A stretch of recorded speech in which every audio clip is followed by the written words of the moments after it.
You know, the biggest problem with contracts is what is not in the contract. David Gonzales is a solicitor from Melbourne-based M&G Lawyers. He says this can be an even bigger problem with auction properties. Cate Bakos talks to David about how buyers and sellers should prepare for any hidden obstacles. Get your pens out, you're going to need them. Hi David, thanks for joining me today. How are you going? Good afternoon. No, all going well here. Thanks. How are you? Yeah, I'm good. What I wanted to do is chat to you about contracts. You're a lawyer here in Melbourne, and one thing I know from working with you is that there are a lot of invisibles that come up in contracts that buyers ordinarily wouldn't see when they inspect a property, whether it be easements, covenants, caveats, all of those juicy things. Can you chat to me about the top two that come up often that might be a nasty surprise for a buyer? Number one that crops up more often than not is in relation to easements.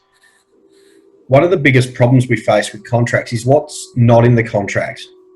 And often contracts are prepared cheaply and people don't spend money on putting in all of the relevant certificates.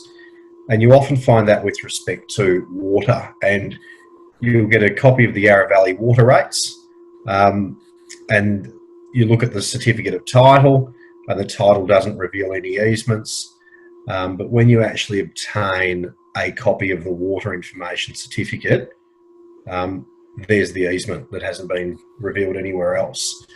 And the biggest issue with that is if you're looking at developing the property, extending the property, and all of a sudden there's an easement running through the middle of it, that's going to place significant issues with respect to your development. Yeah, that's a real risk and it's a problem. So what do buyers do when they're planning on heading to auction, obviously making an unconditional purchase on auction day, and they've got the contract in their hand? So the biggest thing is before you go anywhere near buying a property, you get it reviewed properly. And in circumstances where we see that there are certificates missing, our advice always is to the client that they obtain them beforehand. Now, it can be done one of two ways. A bit of pressure can be put on the vendor to provide them. Often the vendor doesn't want to spend the money and we go ahead and order them. And for the sake of spending $100 to get a couple of certificates that are missing, often it can save you many hundreds of thousands of dollars later on. Absolutely true. I mean, you can avert a terrible purchase idea if that property precludes you from doing what you wanted to do. Now, how long should buyers enable you to order those certificates? Look, ordinarily a few days, but the biggest problem we've got at the moment is COVID. Everybody's working from home, all of the authorities are working from home. So there are times when a certificate can take almost up to 10 days. Generally speaking, the water authorities in Melbourne are quite fast. If you're looking in regional areas, you always need to allow a little bit of extra time. Really good advice. Now, when we started chatting, I asked you for two common things that aren't necessarily things that buyers are privy to. So, you know, nasty surprises in contracts. It might be title types or whatever. What's another one that often pops up for you? The other one's probably covenants. So there are a lot of covenants on properties throughout Melbourne, and a lot of them are largely redundant. So talk me through, like, for someone who doesn't understand, what is a covenant? A covenant it's an encumbrance registered on the title restricting or prohibiting you from doing something. So if you look in the North Melbourne Moonee Ponds area, there are a couple of standard covenants you find. One is that you can't put a brewery on the site. So if all of those people out there looking for setting up microbreweries and things like that, be careful. And the other one that you often see throughout Melbourne is that you can't remove any sand or soil for anything other than the foundations of a property, and no quarrying or brick making. Now, that covenant appears a lot and generally is largely redundant because you're in a metropolitan residential area and nobody's going to set up a quarry there.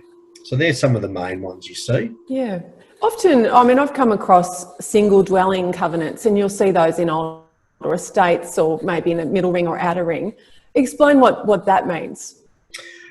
Simply that, you can only put a single dwelling on the property.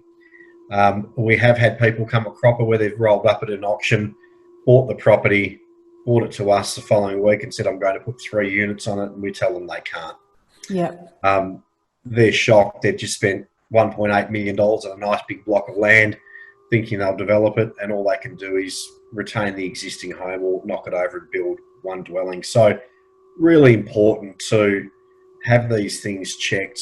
And often too, when you look at a contract, sometimes you can see the covenant on the title, but the covenant hasn't been included in the contract.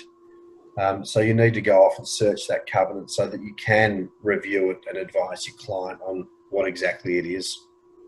Amazing advice. And this is just a tiny element of what you look for in contracts. And I would say to anyone who's thinking of making a purchase, to move forward without having a legal review is a moment of insanity. Wouldn't you agree? Absolutely. I mean, you're out there spending many hundreds of thousands, if not into the millions of dollars, and to go in without having the contract looked through properly could create you significant issues down the track. Yeah, lots of heartache and potentially financial losses. David, thank you for joining us. It's been great to see you. No problem. Thanks, Kate.